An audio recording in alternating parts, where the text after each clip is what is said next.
Hello everyone, JRDL96 here with a brand new unboxing. As you can tell by the title, it's Pro Wrestling Tees related. I believe the last thing I got from Pro Wrestling Tees technically was some of the AEW CM Punk merch, but I think the real last one I got was probably years prior with all the CM Punk merch that, was there at the time when after CM Punk just left WWE and Pro Wrestling Tees opened up a new merch store for him. This is after his whole podcast Cole Cabana. So I decided to get some shirts back then, even one that had him dressed up like Thor because of his association with writing Marvel Comics at the time. So a few months ago, like a month ago, I found out that Pro Wrestling Tees was shutting down the CM Punk store because I'm assuming it's because of CM Punk's commitment with WWE, and I'm pretty sure that had something to do with it. WWE has, I guess, a little bit of a restriction when it comes to merchandise. No third-party merch, or only WWE now.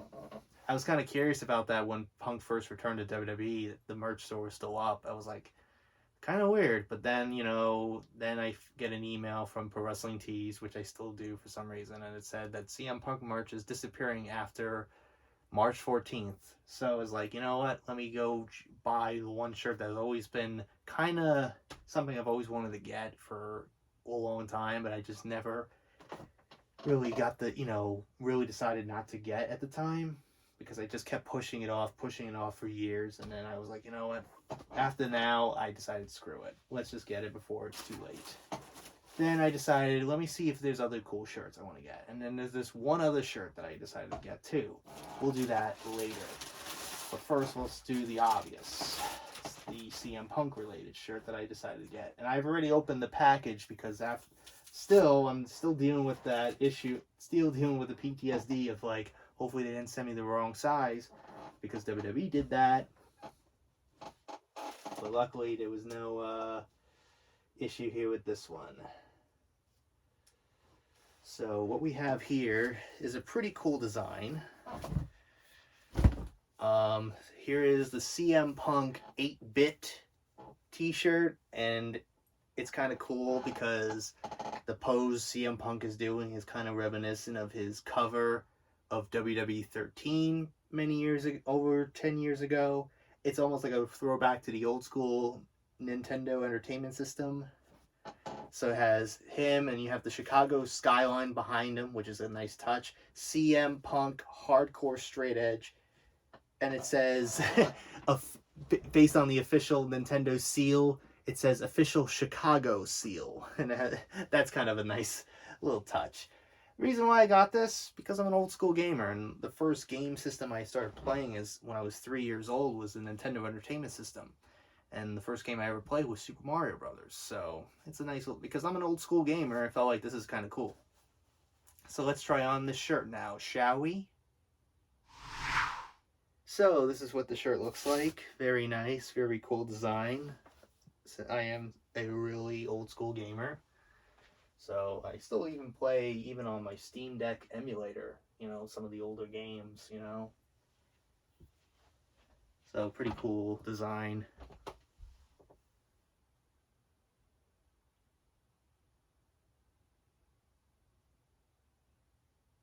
Okay, thumbnail done for that. So now let's move on to the other shirt that I decided to get. The one I kind of, was looking over, other potential shirts to get, and then I saw this one. Under a certain Latino heat, Eddie Guerrero. Eddie Guerrero has his own, store there. So there was this one design the comic book nerd in me saw, and I just couldn't help but get this one.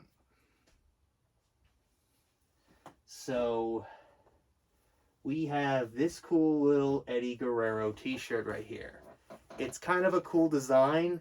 It's kind of based on this one of the Spider-Man issues. I think it was issue 300 if I'm not mistaken. So it's Eddie Guerrero leaning on the ropes, and I like this little like you see Lie, Cheat, and Steal in the background, Latino Heat, Eddie Guerrero, special championship issue. You have a little, caricature of Eddie Guerrero onto the bottom left. And then there's this little reference, and I like this a lot. It says Champ 2/15/2004. That is the date that Eddie Guerrero won the WWE Championship against Brock Lesnar at No Way Out 2004 in the Cow Palace in San Francisco, California. So that I like that nice touch. But yeah, I just couldn't help but get this shirt. This is a really cool design. Comic book nerd in me just couldn't help but resist. The Latino heat. Orale vato, Holmes. You know. So let's try on this shirt now, shall we? So this is what the shirt looks like. Very cool. I really love this comic book-esque design of Latino heat. Orale, Holmes. I know I'm butchering. I apologize. There's only one Latino heat. I know Lola Vice is now the Latina heat, but it's Latino heat. So, pretty cool stuff. Lie, cheat, and steal. That was his whole gimmick. His lie, cheat, and steal gimmick was so funny. Like, I can't help but just, punch myself, kick myself and say, man, I should have started watching WWE a lot sooner, a lot earlier than I initially did. Because I started watching the week after he passed away.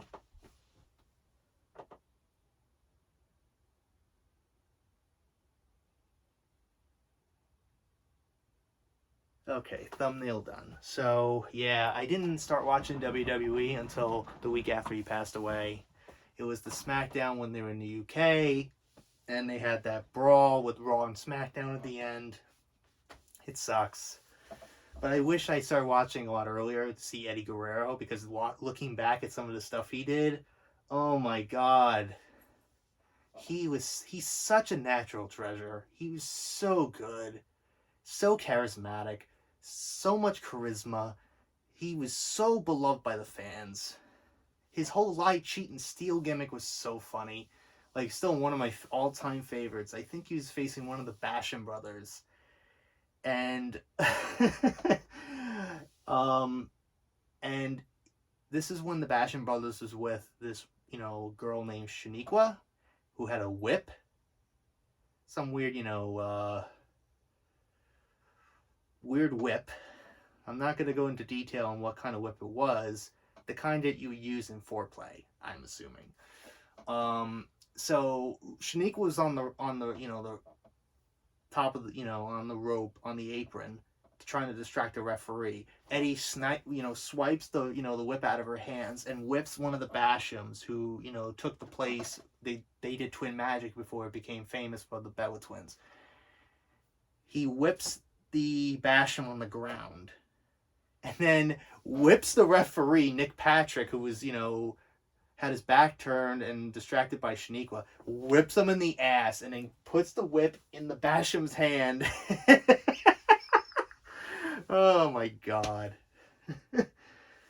Oh my lord, that was the funniest thing. When he whipped the referee, I busted out laughing, because that was so unexpected.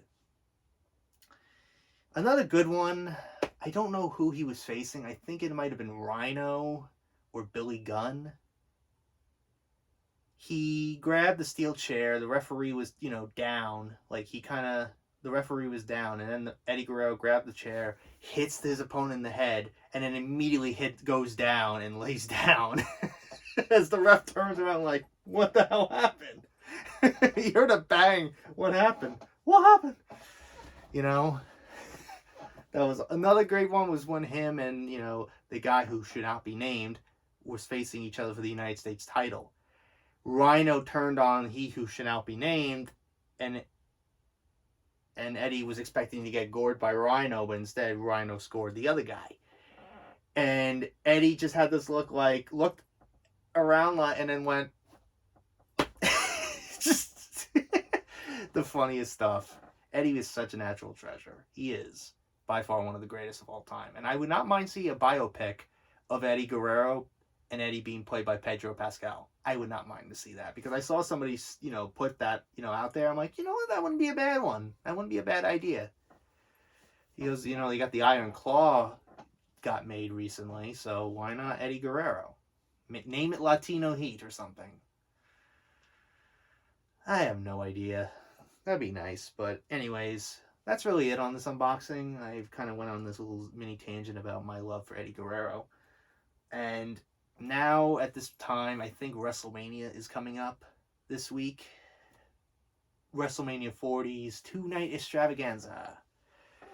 So you have big matches coming up. The Rock returning to action in a tag match with Roman Reigns against Seth Rollins and Cody Rhodes. I'm recording this the night after Cody Rhodes got his ass whooped by The Rock, and The Rock dropping an F-bomb on Raw. You know, that's gonna, you know, be thrilling to the USA networks, you know, and advertisers. That's gonna be thrilling. It doesn't mean that TV-14 and Blood's coming back. It's just a one-off, and it's just appropriate for the story. If that's what I want, don't bring it back all the time. Don't do the Jon Moxley thing where you bleed almost every fucking match. Bring it when appropriate, when it feels right. This is special. You know what I mean? So what is my prediction for this? Man, I've always kept saying, yeah, this is the year Roman's going to lose. And I always get it wrong every time. So I feel like they're going to fuck with us again. And Cody's not going to finish the story. He's going to lose the tag match. And then he's going to get his ass beat. Even with all the help in the world. You could bring out John Cena. You could bring back Eddie Guerrero from the grave. You could bring back Stone Cold Steve Austin. You could bring out The Undertaker. It's still not going to matter because there's going to be this new guy on the block that they apparently signed not too long ago. A new member of the bloodline. Or something. Something ridiculous. I just have that bad feeling it's not going to be good. But, you know what? I wouldn't be surprised if they end up doing it. Seth's probably going to lose to Drew McIntyre. Like, Drew has lost twice already. Drew has been on a roll, and I know in spite of CM Punk's injury. Man, it hurts as a CM Punk fan to see that, but man, has Drew been hilarious and really been killing it. So I think Drew is finally going to get his moment in front of a live crowd. I think he deserves it. You know what I mean? And I wouldn't be surprised if Damian Priest cashes in and ruins the moment. I wouldn't be surprised if that happens. But then again, you never know. Bayley is probably not going to win the women's title from Io Sky due to interference from Damage Control. I don't know what other matches right now they have. I would love to see Sami Zayn dethrone Gunther. Like, I remember Don Tony was talking about this months before it happened and said that would not be a bad idea. And this is exactly what they're doing. Becky Lynch is probably not going to beat Rhea. She's not going to, dethrone Rhea Ripley. I don't see it. Rhea Ripley's too good. She's so good. It seems like they might do another match between Dominic and Rey Mysterio, and I feel like they could do that one stipulation that Rey Mysterio pitched, hair versus mask. I don't know if Rey's going to win this time. Because every time they put the mask on the line for Rey, he always won. Like, the one time he had his mask on the line against Kane, the one time he had his mask on the line against Chris Jericho, I highly doubt that this time, even though he won last year, he's going to win it again and have Dominic get his head shaved bald. I highly doubt it. And I know Dominic's been growing out his, mullet for so long now. But still, Dominic has been the guy eating all the pins for the entirety of the year, for most of the time. He's been the guy eating all the pins, getting beat by everyone, except the occasional once in a blue moon having the North American title. He always loses. You know he's going to win if they put that stipulation on the line, if they put that stipulation into place.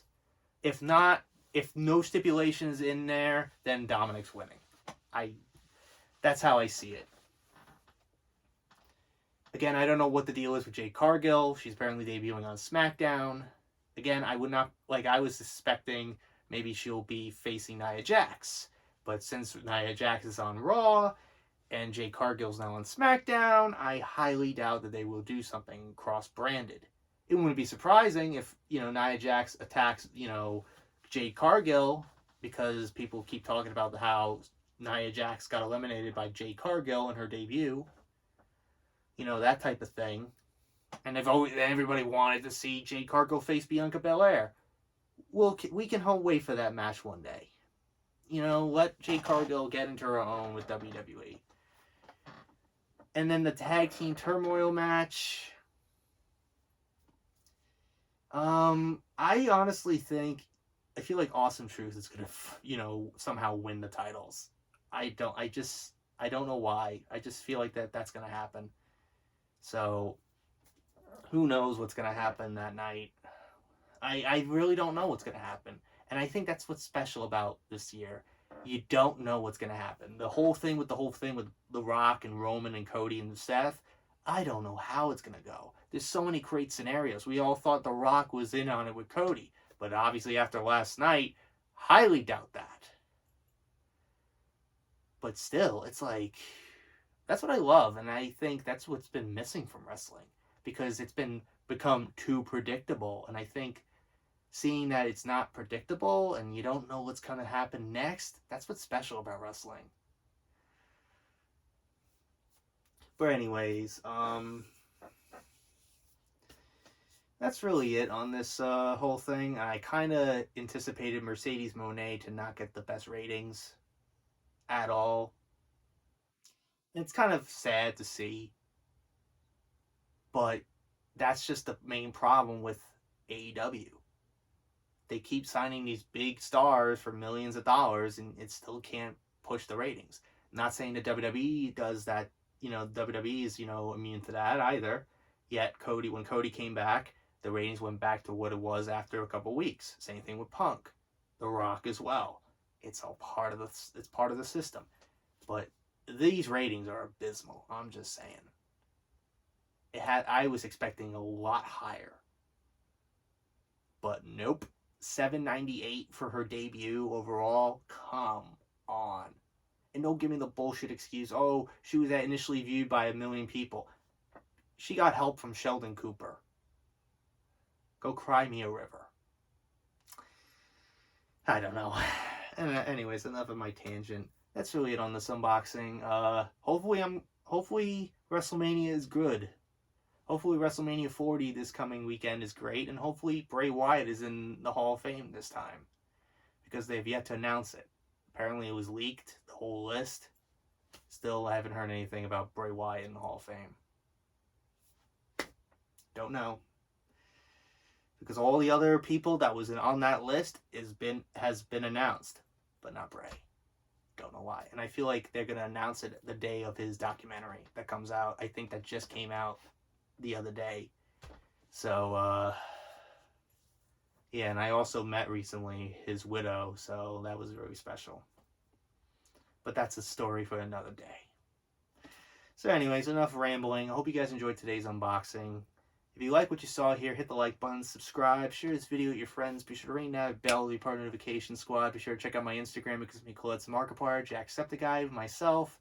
I used to act as the cosplays on there, so go check it out. And be sure to check out my Tumblr, my Discord in the description as well. So until next time, JRD86 signing out. I will see you guys in the next video. Peace.